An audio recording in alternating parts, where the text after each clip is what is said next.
Hello everyone, welcome to back our YouTube channel. हमने अभी तक क्या क्या देखे पिछले अध्याय में या फिर जो था हमारा पिछले पार्ट में हमने टीपू सुल्तान वर्सेस अंग्रेजों की लड़ाई हम क्या करें अच्छे तरीके से देख चुके थे। तो फिर देखिए आज का जो हमारा पार्ट 8 है। पार्ट 8 का जो महत्वपूर्ण पॉइंट है उसका नाम है अभी मराठा वर्सेस अंग्रेज में किस प्रकार से क्या रहा, मराठा वर्सेस अंग्रेज का कंपटीशन किस प्रकार से रहा।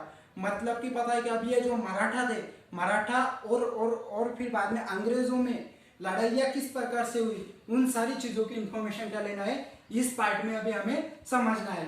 तो फिर देखिए अभी हम स्टार्ट करते हैं। जब क्या हुआ, अभी ये जो मराठा था, मराठा भी काफी क्या था, शक्तिशाली शक्तिशाली साम्राज्य बन चुका था मराठा का भी।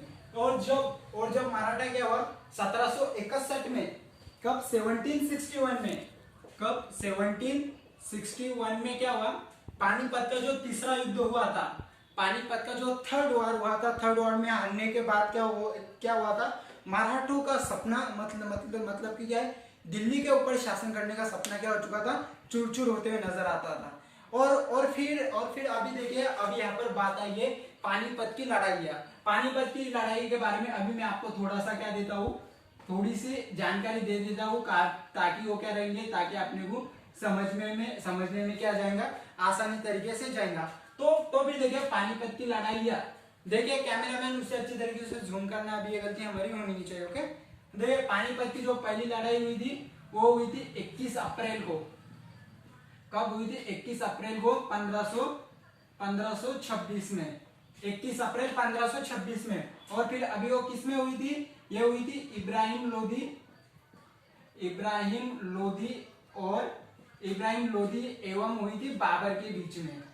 किसमें हुई थी? बाबर के बीच में। और फिर इसमें कौन हुआ था? इसका विनर था बाबर की क्या हुई थी, उसमें जीत हुई थी, बाबर की उसमें जीत हुई थी पानीपत के प्रथम युद्ध में। ये होगा पानीपत का पहला युद्ध।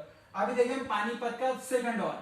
और अभी ये जो सेकंड वॉर जो था पानीपत का सेकंड मतलब दूसरे युद्ध में क्या होगा, दूसरे युद्ध में 5 नवंबर 1526 में। कब हुआ दूसरा युद्ध? हुआ 5 नवंबर 1556 में। ये हुआ सेकंड वॉर।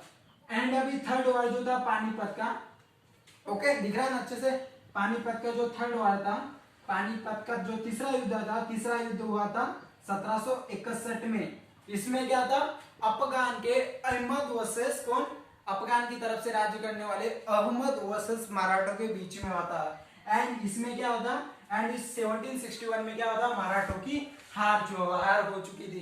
तो फिर पता है क्या, इसी के इस हार की इफेक्ट की वजह से क्या क्या हुआ था, मराठा भी क्या वीकनेस की तरफ नजर आ रहा था। एंड फिर बाद में अभी क्या था, अभी अंग्रेजों ने क्या कर लिया था, मैसूर भी अच्छे तरीके से नियंत्रण में पा लिया था। एंड फिर बाद में अभी अंग्रेज को बढ़ना था दक्षिण की तरफ। कहा बढ़ना था? दक्षिण की तरफ। एंड दक्षिण के स्टार्टिंग में ही उनके सामने कौन आया था, मराठा दिखाई नजर आ रहा था। एंड फिर बाद में देखिए अभी दिल्ली के ऊपर शासन करने का मराठों का सपना तो क्या हो चुका था, चकनाचूर होते हुए नजर आ रहा था। एंड फिर बाद में इस मराठे को अभी क्या हुआ था, इस 1761 में मतलब 1761 में जब वो हारने के बाद क्या, उन्हें अलग अलग राजवंशों में बांट लिया, जैसे सिंधिया, गायकवाड़ गायकवाड़ एंड भोसले। उदाहरण के लिए ऐसे नहीं क्या, ऐसे जो राजवंश थे उन्हें उन्हें उन्हें क्या कर दिया था, उन्हें मतलब इसमें बांट दिया गया था। सिंधिया, गायकवाड़, भोसले ऐसे विविध प्रकार के क्या थे, राजवंश थे जो जो जो अभी क्या करते थे, जो अभी मराठी के ऊपर राज कर रहे थे। एंड इस भोसले के परिवार के जो थे, जो अभी इस भोसले परिवार के जो प्रसिद्ध राजा हुए नजर आते वो थे शिवाजी महाराज। ओके, बहुत सी लोगों को मालूम होगा शिवाजी महाराज क्या थे, इसके प्रसिद्ध राजा हो चुके हैं, किसके? भोसले राजवंश के। एंड फिर बाद में आगे जब हम बढ़ेंगे, एंड फिर बाद में इस राजवंशों के सारों के ऊपर एक कॉन्फेडरेंसी बनाई गई थी। क्या बनाई गई थी? एक कॉन्फेडरेंसी बनाई गई थी। कॉन्फेडरेंसी का मीनिंग क्या होता है, मतलब कि क्या एक प्रकार का क्या होना, राज्यमंडल होना। मतलब एक प्रकार की हम बोलते हैं ना उसे सभा वगैरह, एंड ये जो कुछ बैठक वगैरह इस प्रकार का क्या था, कॉन्फेडरेंसी था, मतलब एक राज्य मंडल था। एंड फिर बाद में इसमें क्या था, इस राज्य मंडल में एक ऊपर का पद होता था, एंड एक ऊपर की पोस्ट रहती थी जिसे कहा जाता था पेशवा। पेशवा क्या रहता था अभी, ये पेशवा क्या था अभी ये पेशवा क्या था, कॉन्फेडरेंसी का मतलब कॉन्फेडरेंसी का एक मेन लीडर होता था एंड एक मुख्य सैनिक होता था जो क्या करता था, अपना काम अच्छे तरीके से करके फिर सेना को क्या करता था, नियंत्रित में रखता था, जिसका नाम क्या था, पेशवा, जो क्या था, कॉन्फेडरेंसी का मतलब राज्यमंडल का लीडर रहता था। एंड फिर बाद में अभी जब हम बढ़ेंगे किसके, मराठा वर्सेस अंग्रेज का भी युद्ध भाई कैसे हुआ। ओके, इसकी तरफ बढ़ने के लिए मैं थोड़ा सा क्या करता हूँ, ये थोड़ा सा मैं रफ कर लेता हूँ जिसमें पॉइंट्स आपको कवर अप कर लेना है। ओके गाइस, हाँ, तो अभी देखिए मराठा वर्सेस अंग्रेज की, तो अंग्रेज में क्या हुआ युद्ध में 1782 में कब हुआ, मराठों का क्या हुआ, मराठा वर्सेस अंग्रेज पहला युद्ध हुआ 1782 में, जो कि क्या हुआ, सालबाई संधि के साथ। कौन सी संधि के साथ, अभी संधि थोपना मतलब कि क्या, ये मैं क्या करा चुका हूँ, पिछले पार्ट्स में अच्छे तरीके से मैं एक्सप्लेन कर चुका हूँ। सालबाई संधि क्या हो गई, मराठियों के ऊपर थोप दी गई कब, 1782 में। एंड इस सालबाई संधि के अनुसार क्या हुआ, सालबाई संधि के साथ ही वो क्या हुआ, ये युद्ध खत्म हुआ। और फिर बाद में क्या हुआ, इस युद्ध में क्या हुई, किसी की हार नहीं हुई एंड किसी की भी जीत नहीं हुई। ये क्या होगा, मतलब एक प्रकार का ड्रॉ हो गया था। एंड फिर बाद में अभी जो दूसरा युद्ध हुआ, ये हुआ 1803 से 1805 में। कब, 1803 से 1805। कैमरामैन अच्छे से हो रहा है ना, अच्छे से तरीके से आपको क्या करना है, जूम करना है सबकी तरफ। ओके, 1803 से 1805 में ये जो था वो क्या था, बहुत से सारे मोर्चों के साथ खत्म हुआ, मतलब बहुत से ज्यादा मोर्चे हुए थे। एंड फिर बाद में उसका इफेक्ट ऐसा हुआ कि भाई ये जो उड़ीसा था, उसके बाद में यमुना नदी का जो भी तट था, एंड आगरा था, आगरा का है, दिल्ली का जो भाग है, एंड आधी दिल्ली भी क्या हो चुकी थी, इनके नियंत्रण में आ चुकी थी, किसके भाई, अंग्रेजों के। एंड फिर बाद में जब वो तीसरा युद्ध जब हुआ एंड थर्ड वार जब हुआ, ये हुआ 1817 से 19 में।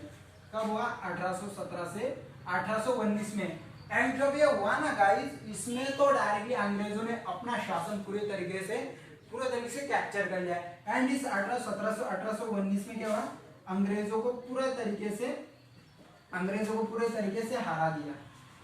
एंड अंग्रेजों को क्या होगा, यहाँ पे मराठा साम्राज्य मतलब पूरी तरीके से क्या हो चुका था, वीकनेस होकर अंग्रेजों से हार गया। एंड फिर बाद में यहाँ पे क्या हुआ, यहाँ पे मतलब क्या दक्षिण में अंग्रेजों ने क्या कर ली, अच्छे तरीके से जीत हासिल कर ली। एंड फिर बाद में ये जो जीत हासिल करने के बाद अभी ये जो हमने देखे कॉन्फेडरेंसी का जो पेशवा था, जो क्या रहता था, उनका मेन लीडर होता था। इस पेशवे को अभी क्या कर दिया, इस पेशवा को अभी उन्होंने क्या कर दिया, पेशवा का क्या था, कानपुर में वो रहता था, मतलब क्या कानपुर में उसका नियंत्रण था, नहीं सॉरी गाइस, कानपुर में नहीं था, उसका नियंत्रण था पुणे में था।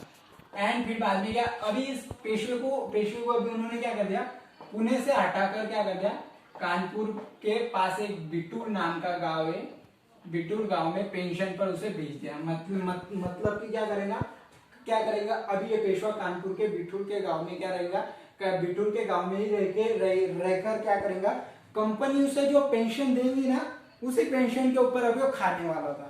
इस प्रकार से पेशवा की भी उन्होंने क्या कर दी थी, इतने मतलब बुरी तरीके से हाल कर दिए थे इसके भी। और अब ये क्या था, पेंशन पे जिंदा रहने वाला था।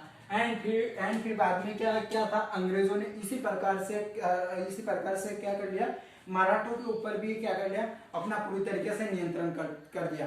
इस पार्ट का मैं अभी अगर आपको मतलब पूरी तरीके से अगर थोड़ा सा निष्कर्ष अगर बता दूं तो फिर बाद में क्या हुआ, इसमें हमने पूरी तरीके से पानीपत का पहला युद्ध, दूसरा युद्ध एंड थर्ड युद्ध, तीनों के तीनों बार में एक्सप्लेन कर दिया मैंने।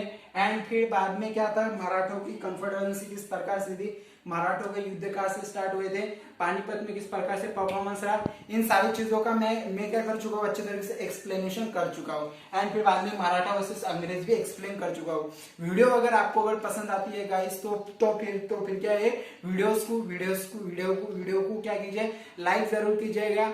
एंड फिर बाद में चैनल के साइड में सब्सक्राइब करके लिखा गया है, इस सब्सक्राइब कर दीजिएगा। एंड अपना ये जो होता है ना, बेल आइकन के ऊपर क्लिक करके इनके सारे नोटिफिकेशंस आप क्या कर लीजिएगा, ऑन कर लीजिएगा। एंड फिर बाद में अभी क्या पार्ट 9 लेकर बहुत ही जल्दी लौटूंगा। तब तक की गाइस अलविदा।